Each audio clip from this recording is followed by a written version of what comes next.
ಇದು ಎರಡನೇ ಸಲ ಬರೋದಿಕ್ಕೆ ಏನೋ ಗೊತ್ತಿಲ್ಲ, ತುಂಬಾ ಒಳ್ಳೆ ಮನ್ಸು, ತುಂಬಾ ಒಳ್ಳೆ ಕೆಲಸಗಳು ಮಾಡಂತವ್ರಿಗೆ ಏನೋ ಮನೇಲಿ ಮುಂಚೆ ಗೊತ್ತಿತ್ತೇನೋ, ಹಂಗಾಗಿ ದರ್ಶನ್ ಅಂತ ಹೆಸರಿಟ್ಟಿದ್ದಾರೆ. 2 ದರ್ಶನ್ ಅವರಿಂದ ಇವತ್ತು 2ನೇ ವರ್ಷನ ಇಲ್ಲಿದ್ದೀವಿ.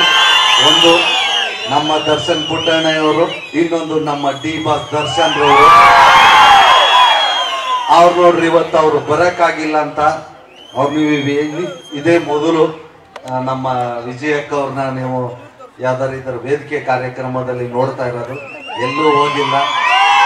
ಸೊ ಹಿಂಗೆ ಸರಳ ಮದುವೆ ಹೋಗ್ಲೇಬೇಕು ಅಂದಾಗ ಅವರು ಮನೆ ಬಿಟ್ಟು ಹೋಗಲ್ಲ, ಫ್ಯಾಮಿಲಿ ಅದು ಇದು ಅಂತ.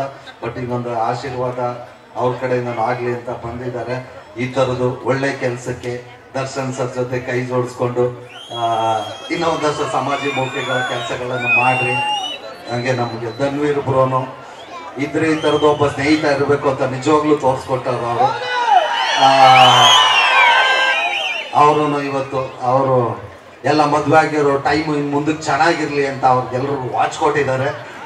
ಸೊ ಎಲ್ಲರೂ ಚೆನ್ನಾಗಿರ್ಲಿ, ಒಳ್ಳೇದಾಗ್ಲಿ. ಮುಂದೆ ಈ ಸಲ 24 ಆಗಿದೆ, ಮುಂದಿನ ವರ್ಷ 50 ಆಗಲಿ. ಯಾಕೆಂದ್ರೆ ಸರಳ ವಿವಾಹಕರ ಸಂಖ್ಯೆ ಜಾಸ್ತಿ ಆಗಲಿ. ನಿಜವಾಗ್ಲಿ ಆಡಂಬರದೆಲ್ಲ ಬಿಟ್ಬಿಟ್ಟು ಇಂಥವ್ರ ಸಮ್ಮುಖದಲ್ಲಿ ಆದ್ರೆ ಒಳ್ಳೇದಾಗತ್ತೆ. ಮುಂದಿನ ವರ್ಷ 50 ಆಗಲಿ. ಹಂಗೆ ಹೋಗ್ತಾ ಹೋಗ್ತಾ ಒಂದು 500 ಜೋಡಿಗಳಿಗೆ ಮದುವೆ ಆಗೋ ಥರದ್ದಾಗಲಿ. ಅವಾಗಲೂ ಖಂಡಿತ ನಾವೆಲ್ಲ ಬರ್ತೀವಿ ಅಂತ ಹೇಳ್ತಾ ಎಲ್ರಿಗೂ ಒಳ್ಳೇದಾಗ್ಲಿ. Thank you so much. Thank you.